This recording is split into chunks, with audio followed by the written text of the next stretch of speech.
Hola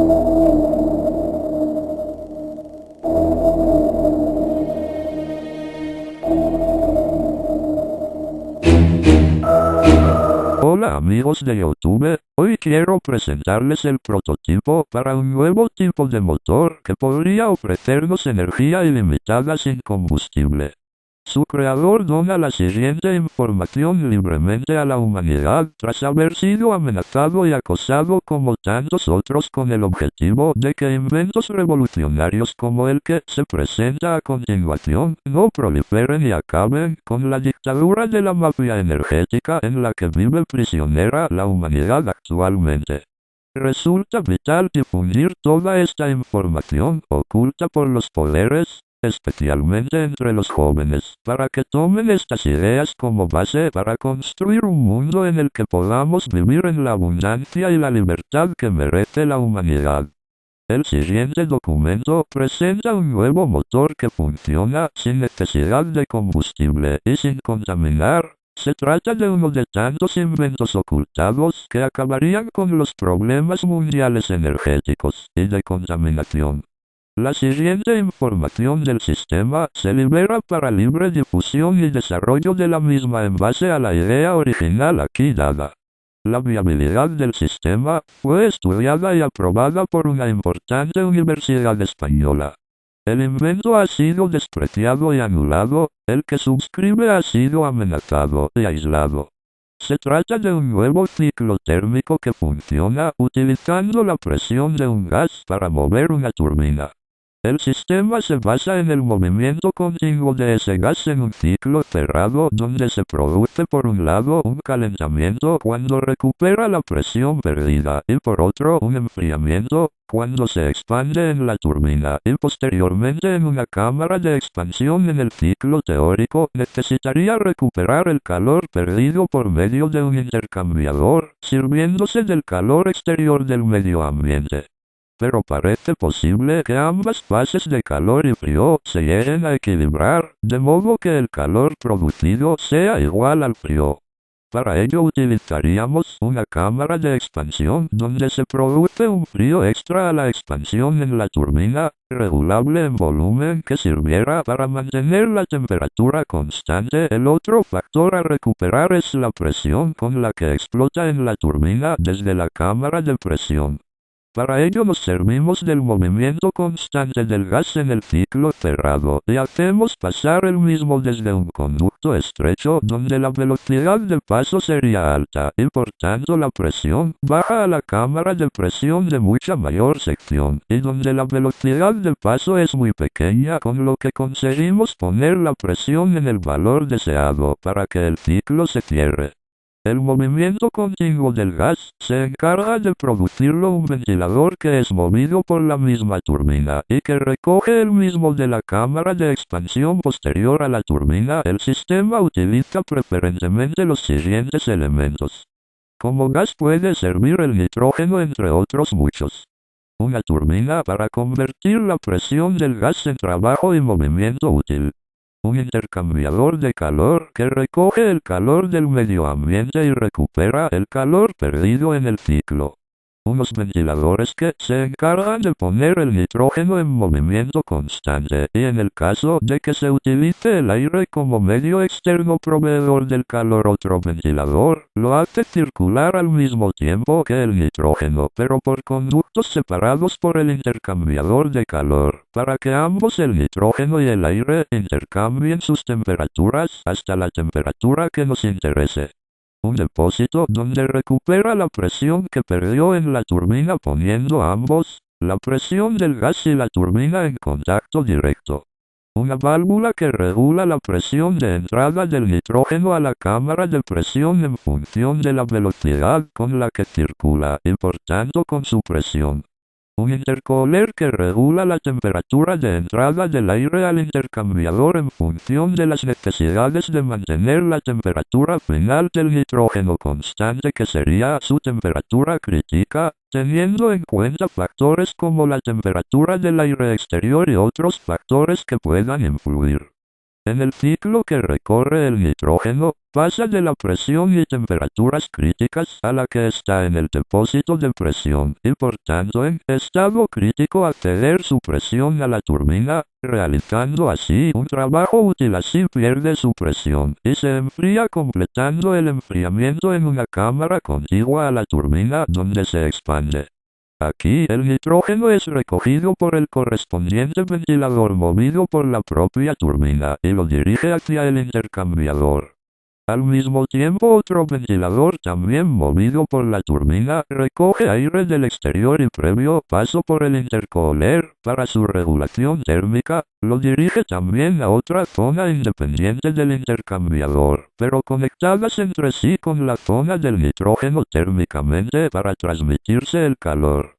Una vez se produce el intercambio térmico entre el aire y el nitrógeno, el aire se expulsa al exterior de nuevo, enfriado, y el nitrógeno, previo paso por la válvula, se dirige de nuevo hacia el depósito de presión. Aquí pasa de un conducto muy estrecho de entrada a un depósito donde por ser mucho más amplio disminuye mucho en él su velocidad de paso y por tanto conseguimos que aumente en él la presión y por tanto recupere la presión perdida en la turbina, puesto que los ventiladores garantizan un movimiento constante del nitrógeno en todo el ciclo. De este depósito pasa directamente a las aspas de la turbina para acceder de nuevo su presión y continuar el ciclo. Al tener el nitrógeno en estado supercrítico, lo que conseguimos es por su baja temperatura asegurarnos que el nitrógeno va a recuperar la temperatura perdida en la expansión en la turbina en el intercambiador, ya que al estar el aire externo a mucha más temperatura, el calor fluirá desde el elemento más caliente al más frío. Además, en estado supercrítico el paso a vapor es muy poco energético y también en ese estado se puede mantener a presión, siendo mucho más denso que el gas. Al igual que el aire, se pueden utilizar otros medios como el agua para servir de fuente térmica. Se puede apreciar el elemento con agujeros que regula el paso del nitrógeno a presión de la cámara de presión a las aspas, la cámara de expansión y los ventiladores movidos por la propia turbina. El intercambiador puede estar formado por una serie de placas por las que circulan por separado ambos gases, el nitrógeno y el aire, de forma que entren en una placa por la superior y salgan a la siguiente por la inferior, para así hacer un mejor recorrido de la placa y recoger así mejor el calor de la misma. Eso mismo se puede aplicar al intercooler. Análisis de presión-temperatura. En la siguiente gráfica del ciclo se aprecia desde la zona 1 a la 2 la correspondiente al paso desde el depósito donde está a presión en estado crítico a la salida de la turbina después de dejar su presión en ella. Por tanto, fundamentalmente se produce un enfriamiento y una pérdida de presión para realizar un trabajo. Desde 2 a 3, el nitrógeno más frío pasaría a la cámara de expansión, donde se produciría otro enfriamiento adicional para compensar de forma exacta el calor que tiene lugar cuando en otra fase recupera la presión y que es preciso eliminar para que la temperatura final del motor se mantenga constante. Esto se regularía de forma automática mediante la posibilidad de expandir más o menos esa cámara de expansión. Como se ve en la gráfica, la presión de explosión en las aspas de la turbina es de aproximadamente 32 atm, donde ya estará en estado gaseoso. De la turbina, el mismo ciclo indica que debe salir a una presión aproximada de unas 5 atm.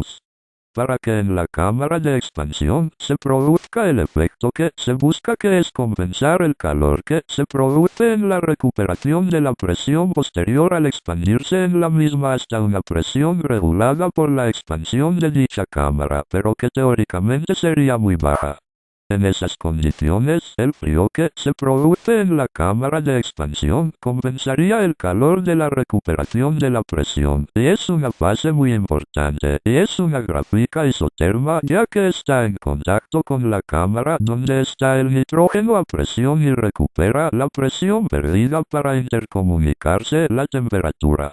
Una es una fase de enfriamiento como la otra de calentamiento, y se trata de que ambas se equilibren como ocurre en las condiciones de la gráfica. De ahí la existencia de la cámara de expansión de la fase 3 a 4 tendría lugar la recuperación del calor perdido en la expansión, por el paso del nitrógeno por el intercambiador de calor. En la fase de 4 aún se produce la recuperación de la presión perdida de forma isotérmica, pues su temperatura está siendo regulada por el propio nitrógeno que se enfría en la cámara de expansión que está en contacto con esta cámara de presión. Esta recuperación de la presión se produce por el efecto Venturi al pasar desde un conducto estrecho a la entrada a dicha cámara, mucho más amplia y donde la velocidad de paso del nitrógeno baja mucho y por tanto aumenta en ella la presión, con lo que así la vuelvo a recuperar hasta los valores que me interesan, que es precisamente la presión crítica de unos 34 atm, que es con la que voy a producir trabajo en la turbina. El ciclo se cierra volviendo a dejar la presión que recupero en las aspas de la turbina previa bajada de 1 o 2 atmósferas, con objeto de facilitar el cambio de fase y que explote en las aspas en estado gaseoso y no supercrítico. Aplicaciones del motor de ciclo térmico cerrado. A continuación se presentan algunas de las muchas aplicaciones que tendría un motor de estas características que cambiarían nuestro mundo y sociedad totalmente. Mochila voladora. Se trata de una bolsa que se fija a la espalda, permitiendo propulsar a una persona volando por el aire en cualquier dirección, sin limitaciones de tiempo ni duración del combustible. Motor de la mochila voladora. Aeronave vivienda con motor térmico de ciclo cerrado. Su sistema de motor le proporciona energía de forma constante para realizar la actividad de una vivienda y volar de forma veloz, así como navegar por la superficie y bajo el agua. Este revolucionario invento acabaría con la gran problemática de la contaminación ambiental. En la descripción les dejaré el link. Para quien le interese el tema, descargue la información presentada en PDF. Amigos, entre todos podemos crear un mundo en el que podamos ser realmente libres y no acabemos con nuestro amado planeta. Difunde este video, comparte esta información a las personas que conozcas. Recuerda que la unión hace la fuerza, y entre todos podemos hacer de nuestro planeta un mejor lugar para vivir. No olviden comentar y suscribirse.